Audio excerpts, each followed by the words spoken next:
오늘 제목은 부활의 증거라고 하는 제목입니다. 그래서 먼저 예수님의 십자가 사건과 예수님의 부활의 그 모습을 좀 동영상으로 보고 그리고 나서 조금 깊은 얘기를 하려고 합니다.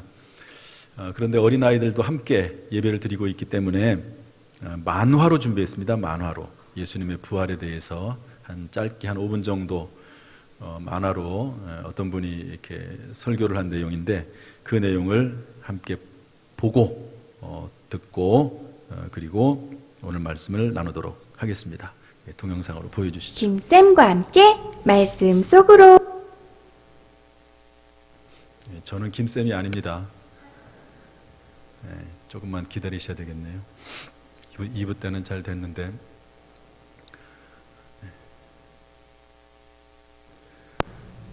김쌤과 함께. 오늘의 제목은 부활하신 예수님을 전해요. 죽음을 이기시고 부활하신 예수님께서 제자들에게 나타나셨어요. 제자들은 부활하신 예수님을 보고 깜짝 놀랐어요. 분명히 예수님께서는 십자가에 못 박히셔서 돌아가셨거든요. 그런데 돌아가신 예수님께서 제자들의 눈앞에 생생하게 나타나신 거예요. 제자들은 너무너무 두려웠어요. 왜냐하면 예수님을 유령이라고 생각했기 때문이에요. 그러나 예수님께서는 제자들에게 평안하라, 두려워하지 말라고 말씀하셨어요. 그리고 제자들에게 못자국 난 손과 발을 보여주셨어요. 영은 살과 뼈가 없지만 너희가 보는 대로 나는 있느니라. 부활하신 예수님을 보고 예수님의 못자국 난 손과 발을 만져본 제자들은 예수님의 부활을 믿기 시작했어요. 그러나 아직 몇은 예수님의 부활을 믿지 못하고 놀랍게 여기기만 했어요. 그때 예수님께서는 제자들에게 먹을 것이 있냐고 물으셨어요. 제자들은 예수님께 구운 생선 한 토막을 드렸어요. 예수님께서는 그것을 받으시고 제자들 앞에서 맛있게 잡수셨어요. 부활하신 예수님께서 영으로만 계셨다면 생선을 드시는 일은 불가능했을 거예요. 그러나 예수님께서는 죄와 죽음을 이기시고 육체 그대로 부활하셨어요. 그렇기 때문에 못자국 난 손과 발도 보여주시고 생선도 잡수실 수 있었어요. 예수님께서는 자신의 부활을 의심하는 제자들에게 믿음을 주길 원하셨던 거예요. 부활하신 예수님께서는 제자들에게 마지막으로 이렇게 당부하셨어요.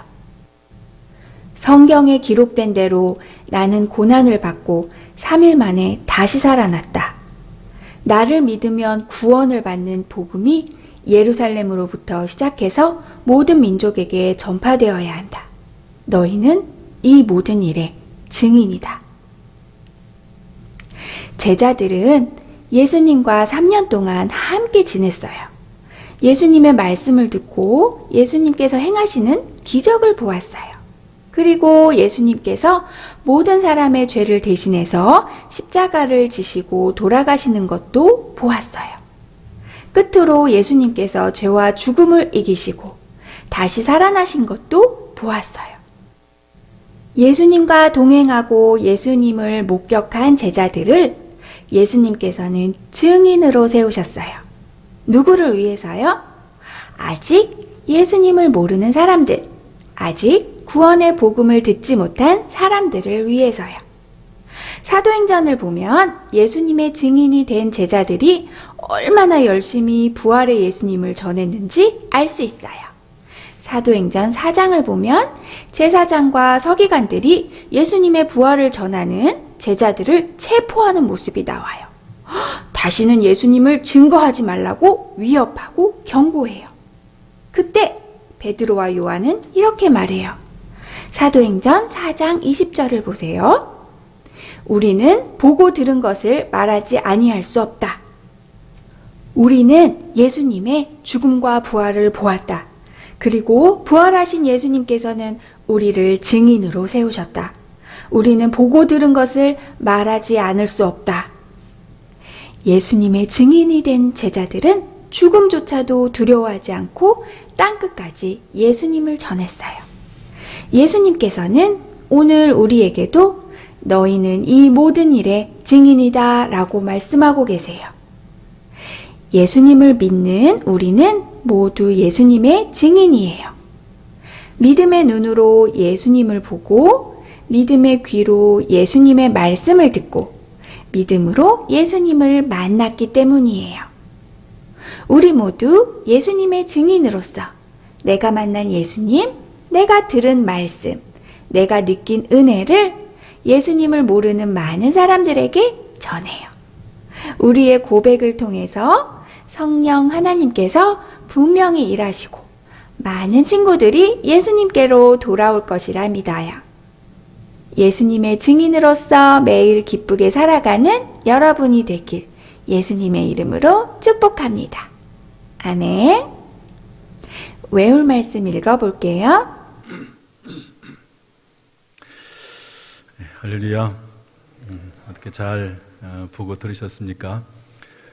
예수님께서 우리의 죄를 대신해서 십자가에 죽으시고 3일 만에 부활하셔서 우리 주님이 되신 줄로 믿습니다. 오늘 제목은 부활의 증거인데요. 과연 부활의 증거는 무엇일까 하는 것을 살펴보려고 합니다. 사실 우리 성도들은 이런 내용들을 들을 필요가 사실은 없습니다. 왜냐하면 부활을 증거를 보고 믿는 것이 아니고 성경 말씀에 보면 보지 않고 믿는 자는 복되도다 주님이 말씀하셨거든요. 그러니까 보기 때문에 믿는 것이 아니라 사실은 믿기 때문에 아는 것이고 보는 것이 성경적입니다. 그래서 오늘 제가 이 부활의 증거에 대한 말씀을 같이 나눌 텐데요. 주의사항이 하나 있습니다. 뭐가 있다고요? 이때 대답을 잘 하셔야 돼요. 그래야지 설교를 잘 듣는지 안 듣는지 확인할 수 있습니다. 뭐가 있다고요? 주의사항. 오늘 제가 몇 가지 부활의 증거에 대해서 말씀을 나눌 텐데 이 말씀은 논리적이고 세상이 좋아하는 논리적이고 합리적이고 과학적인 접근을 시도하려고 하는 것입니다. 그러나 부활의 믿음은 하나님들에게 선택된 하나님의 자녀들에게 주신 하나님의 선물입니다. 선물. 믿음은 선물이거든요. 그래서 어떤 아주 유명한 분이 이런 말을 했습니다. 믿어지는 것이 은혜다. 따라서 믿어지는 것이 은혜다. 믿어지는 것이 은혜거든요. 어떤 사람은 아무리 예수를 전해도 믿지를 못해요. 믿어지지 않는 걸 어떡하겠습니까? 그런데 어떤 사람은 놀랍게도 짧은 순간 얘기했는데도 불구하고 예수 그리스도의 십자가가 믿어지고 예수의 부활이 믿어지고 예수님을 따라 살고 싶은 마음이 생깁니다. 이것을 어떻게 설명할 수가 있겠습니까? 그래서 믿음은 하나님의 선물이거든요. 믿음은 하나님의 은혜입니다. 이것을 전제로 혹시나 가지고 있는 어떤 마음속의 의심이나 이런 것들이 있을 경우에 어떤 논리적이고 합리적이고 과학적인 접근을 시도하는 것 뿐이지 부활은 믿음으로 얻어지는 것이다 하는 것을 전제로 말씀을 드립니다. 먼저 첫 번째 부활의 증거는 뭐냐면 빈 무덤입니다. 빈 무덤. 예수 그리스도께서 부활하셔서 무덤이 비었다. 다 가봐라. 이 당시 얘기입니다. 예수 그리스도께 살아나셨다. 무덤이 비어있다. 그렇게 얘기를 제자들이 했습니다. 예수님 부활했다고 얘기를 했습니다.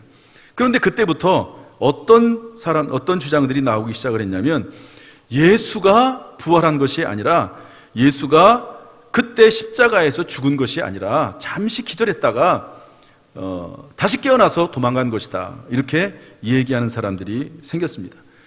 그러나 이것은 잘 모르는 이야기죠. 왜 그렇습니까?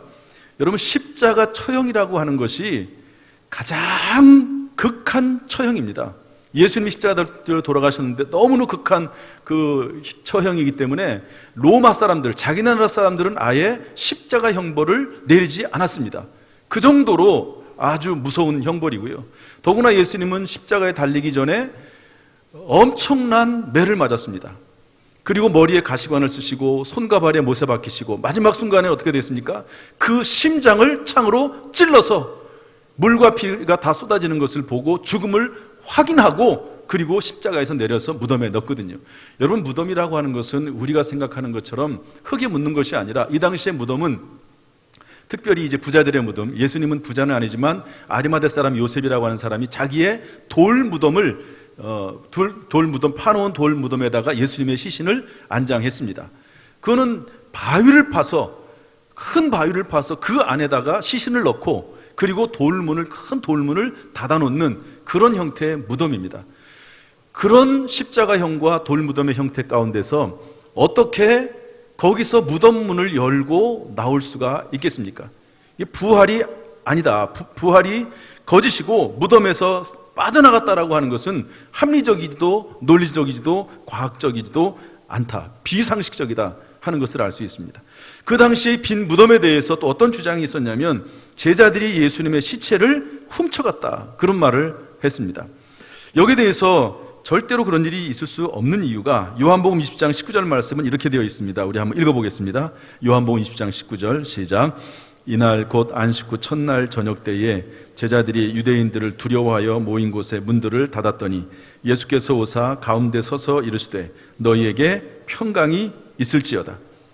제자들은 자기들도 잡혀 죽을까 봐 오히려 꽁꽁 숨고 문을 다 잠가 놓고 있었습니다.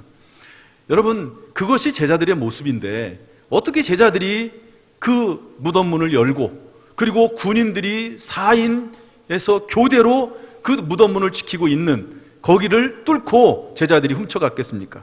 제자들이 또한 혹시 훔쳐갔다 한들 여러분, 훔쳐가고 나서요 그 예수님의 시체를 찾아내든지 또는 그 예수님의 시체를 훔쳐갔다라고 하는 사람들에 대한 증거를 찾든지 그들 중에 하나라도 발견을 하든지 그러면은요 그 모든 제자들의 주장, 예수님이 시체를 제자들이 훔쳐갔다고 하는 것은 끝나는 겁니다. 시체만 찾으면 끝나는 거죠. 또 그 관련된 사람을 찾으면 끝나는 겁니다.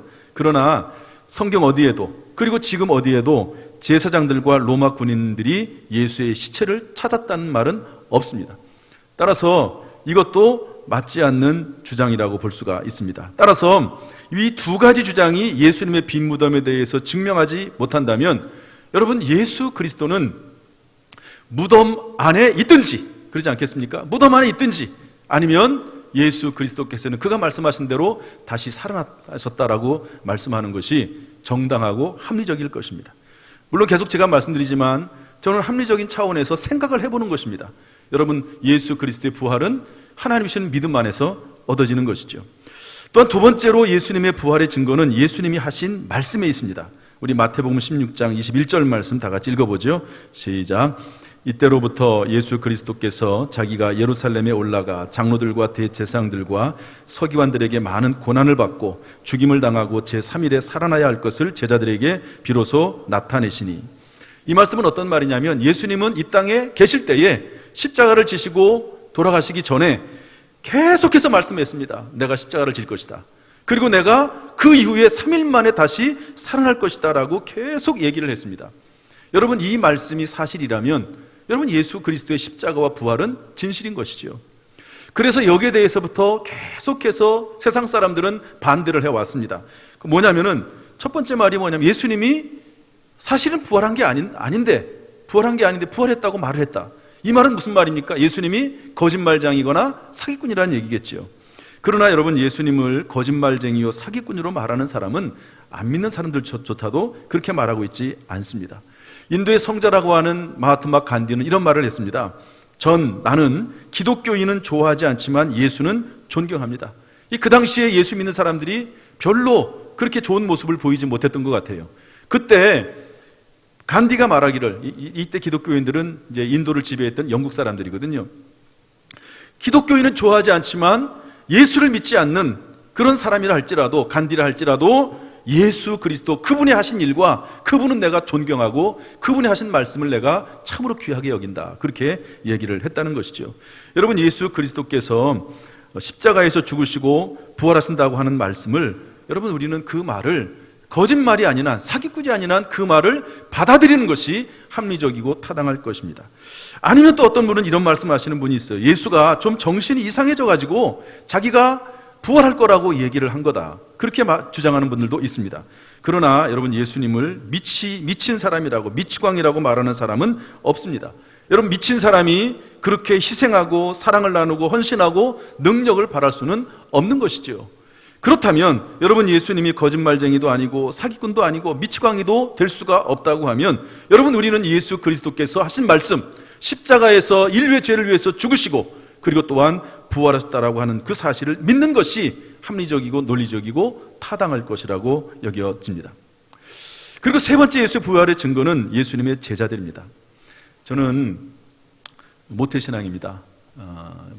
이것저것 못한다고 해서 모태신앙이 아니고, 어머니 뱃속에서부터 예수님을 믿고 또 교회를 다녔죠. 그 당시에 예수 믿었다기보다도 교회를 다닌 거죠. 그래서 교회, 집, 학교 이것밖에 없고, 어려서 세례를 받고 교회에 한 번도 떠나지 않고 봉사하고 충성을 했습니다. 그러다 어느 날 신앙생활을 하긴 하는데 어떤 생각이 드냐면, 예수님이 과연 부활하셨을까 하는 그런 의심이 들더라고요.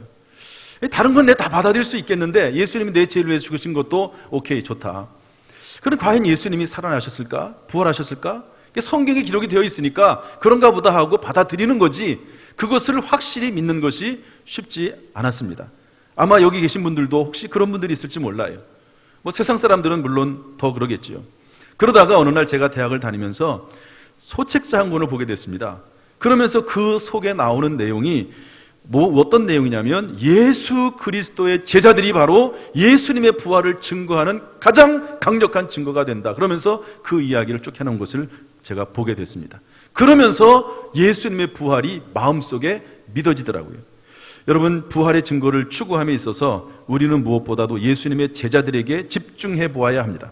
제자들은 예수님이 로마 군인들에게 잡히시자 모두 도망해서 문을 꽁꽁 닫아놓고 숨어지었습니다. 그런데 어느 날 예수가 살아났다고 하면서 다들 거리로 뛰쳐나왔습니다. 목숨 걸고 예수님의 부활을 땅끝까지 전했습니다. 여러분, 예수님의 12제자 중 가룟 유다는 예수님을 배신하고 떠났지요. 그리고 한 사람이 채워지게 됐습니다. 마띠아가 채워졌죠. 그런데 그 12명의 제자 중에서 11명의 제자가 전부 땅끝까지 복음을 전하다가 순교합니다. 오직 한 사람, 요한이라고 하는 제자만 오랫동안 살죠. 왜냐하면 예수님의 어머니를 모시고 살았기 때문에 그렇습니다. 여러분, 만약에 자기들이 한 말이 예수님이 실제로 살아나지도 않았는데, 예수님을 만나지도 않았는데 그렇게 했다고 하면 그것이 오히려 납득이 안 되는 것이죠. 설사 자기 어떤 유익을 위해서 예수가 살아났다고 하는 말을 할 수는 있을지 모르겠습니다.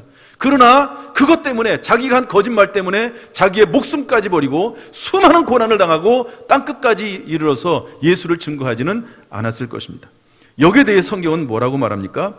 한마디로 말해서 제자들이 그렇게 놀랍게 변화가 된 이유는 예수님을 만났다는 것이죠. 여러분들이 한번 3절부터 한번 8절까지 오늘 본문의 말씀인데 다시 한번 읽어보도록 하겠습니다.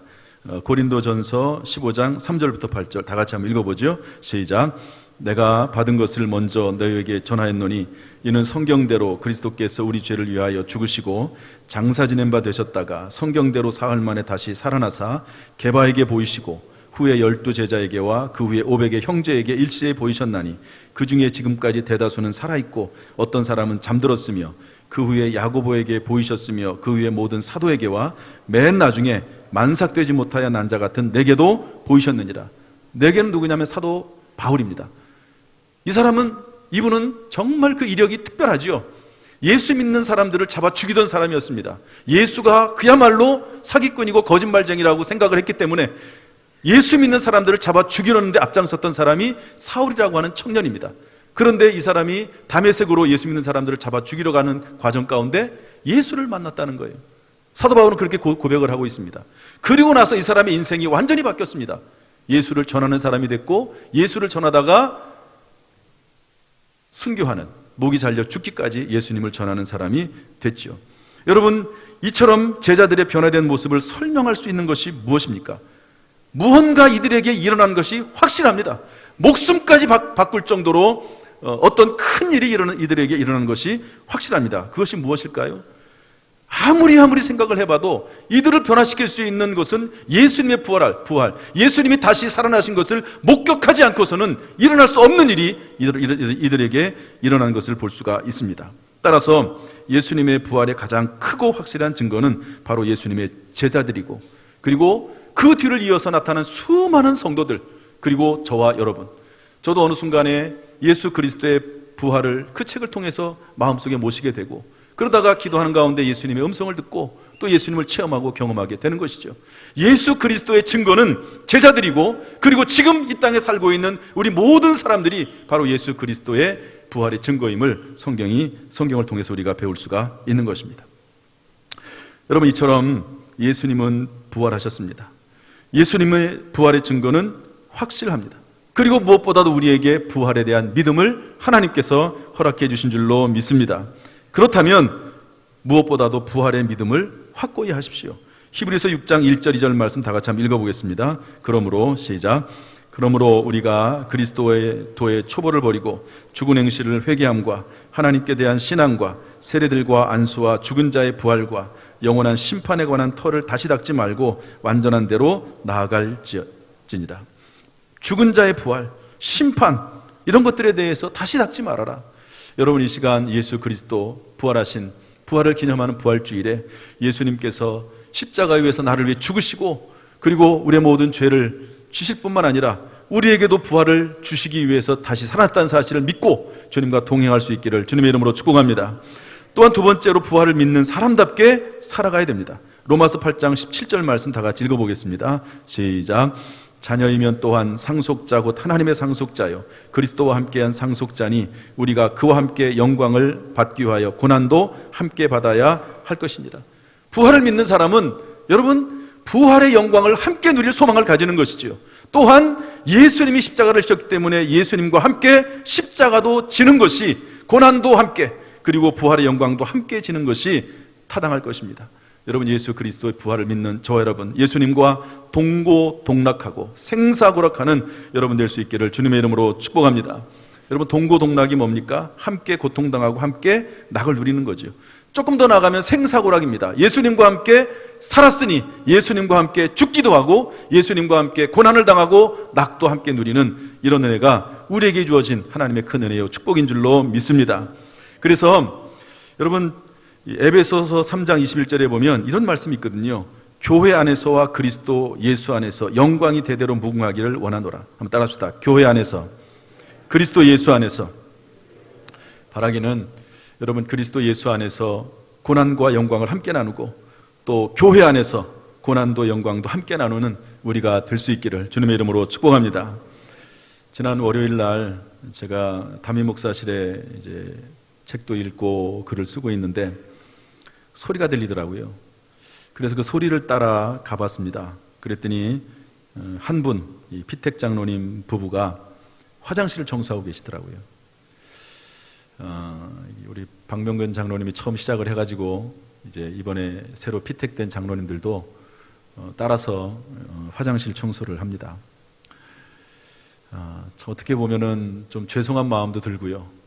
그렇지만 한편으로는 제가 그 모습을 볼 때마다 너무 감사하고 감격스럽습니다. 이게 뭘까요? 예수 그리스도 안에서, 교회 안에서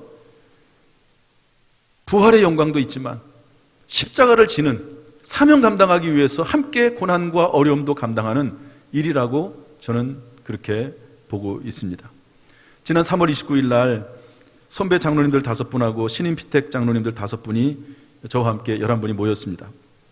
그래서 제가 교회 성도님들이 다 중요하지만 특별히 당회 장로님들은 특히 중요하고 장로님들이 하나가 되어야 된다.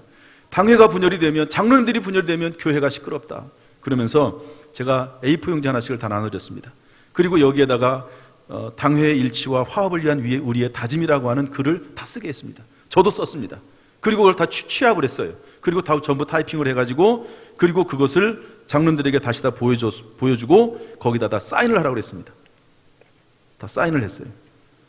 이것을 언젠가 제가 게시판에 한번 게시를 할 겁니다. 도대체 목사님하고 장로님들이 모여가지고 교회를 위해서, 예수님을 위해서 무슨 다짐을 했나 제가 한번 보여드리겠습니다. 그 내용이 여러분 상상이 될 겁니다. 절대로 당회 안에서 회의를 할 때 싸우지 않겠다. 그리고 여기서 결의된 내용은 자기와 생각이 달라도, 그리고 교회를 위해서, 주님을 위해서 절대로 다른 의견을 말하지 않겠다. 여러분, 회의를 하다 보면 서로 다른 생각이 있을 수 있거든요. 그렇지만 일단 결정이 되면 다른 생각이 있다 할지라도 결의된 대로 힘을 모아서 함께 가는 것이, 그것이 올바른 일입니다. 그것이 하나 되는 길이지요. 그런 것들을 했습니다. 왜 우리가 그런 일을 해야 됩니까? 왜 담임 목사가 그렇게 그것을 강조하고 있고 또 장로님들이 그 말을 받아들여서 함께 그런 일들을 합니까? 그것은 주님과 교회가 하나 되자는 것이고, 결국 이것은 우리가 교회의 직분을 맡았는데 이것은 영광스러운 직분뿐만 아니라 서로를 위해서, 교회를 위해서 희생하고 헌신하고 그리고 고난도 함께하는 직분이라고 하는 것을 우리가 서로 결의한 것이라고 볼 수가 있습니다. 여러분, 우리가 부활을 믿는다고 하면 부활의 영광만을 바라보는 것이 아니고 예수님과 함께 십자가를 지는 그런 모습도 우리 가운데 있어야 될 줄로 믿습니다. 오늘 말씀을 정리하겠습니다. 얼마 전에 제가 꽤 됐죠. 진도에 간 적이 있습니다. 가면 진도 대교가 있고요, 진도 타워가 있습니다. 진도 대교가 쭉 보이고 그 바로 옆에 진도 타워가 있죠. 이 진도 타워에서 진도 대교를 바라보면 그 바닷물이 다 보입니다. 그 바닷물이 세 군데가 소용돌이가 칩니다. 그곳이 어디냐면 이순신 장군이 12척의 배로 133척의 일본군 배를 물리쳤던 장소, 명량해전이 일어났던 그곳입니다. 제가 그곳을 가서 봤죠. 가봤더니 그 진도가 송가인 씨의 고향이더만요. 자, 어쨌든 거기 가서 쭉 이제 글을 읽어보는데 이런 말이 제 마음속에 다가왔습니다. 12척의 배로 133척의 일본군 배와 싸운다는 것은 뭐 거의 불가능한 일이죠. 아마 이순신 장군이 상당히 지형을 잘 이용했던 것 같아요. 좁거든요. 그래서 양쪽에서 포를 쏘고, 그리고 일본군의 배들은 또 소용돌이 가운데 휘말려 들어가고, 또 우리 배들이 또 목숨 걸고 일본군과 싸우고 그런 일이 있는데, 처음 싸우다가도 두려우니까 도망가는 군사들이 있었습니다. 그 중에 하나가 안위라고 하는 장군인데요, 안위라고 하는 장군이 싸우지는 않고 도망을 가는 거예요. 그때 그 글에 보니까 이순신 장군이 이렇게 말합니다. 아니야, 네가 도망간다고 해서 어디 가서 살 것 같으냐? 네가 도망간다고 해서 어디 가서 살 것 같으냐? 이렇게 말을 합니다. 외칩니다. 그랬더니 안위가 도망가다가 다시 뱃머리를 돌려서 일본 배와 싸우죠. 한참 또 전쟁이 진행이 됩니다. 그 글에 보면 이렇게 되어 있습니다. 적장 마다시를 갈구리로 끌어올려. 아마 이 적장 마다시를 이렇게 포로로 잡을 수 있는 그런 기회가 생겼나 봐요. 그래서 그 갈구리로 끌어올려 가지고 토막으로 자르니, 뭐 정말 끔찍한 전쟁이죠. 토막 내버리는 거예요. 그 적장을. 적의 기운이 크게 꺾였다. 그것을 다 보는 거죠, 이 일본 군인들이. 그리고 나서 일본 군들이 퇴각했다, 그렇게 기록이 되어 있습니다. 이게 난중일기에 나오는 겁니다. 전쟁 중에 쓴 이순신 장군의 글이죠. 제가 이 글을 쭉 읽으면서 저는 이런 생각을 했습니다. 이런 생각을. 아니야, 도망간다고 해서 어디 가서 살 것 같으냐? 이것을 믿음의 눈으로 바라본다고 하면, 여러분, 우리 믿는 사람들은요, 예수님을 떠나서, 예수님의 십자가와 부활을 떠나서 살 수 없는 존재라고 하는 거죠. 여러분, 우리는 하나님의 자녀요, 하나님의 택하신 백성입니다. 하나님이 우리를 포기하지도 않을 뿐만 아니라 우리는 하나님을 믿고 따르는 사명 감당하는 그런 놀라운 사명을 받은 것이죠. 도망갈 수 없는 존재입니다. 십자가를 피해서, 그리고 하나님의 사명 감당을 피해서 도망갈 수 없는 존재가, 피해서 편하게 살 수 없는 존재가 우리라고 하는 것을 알 수가 있었습니다. 저는 그것을 보면서 그것을 깨달았습니다.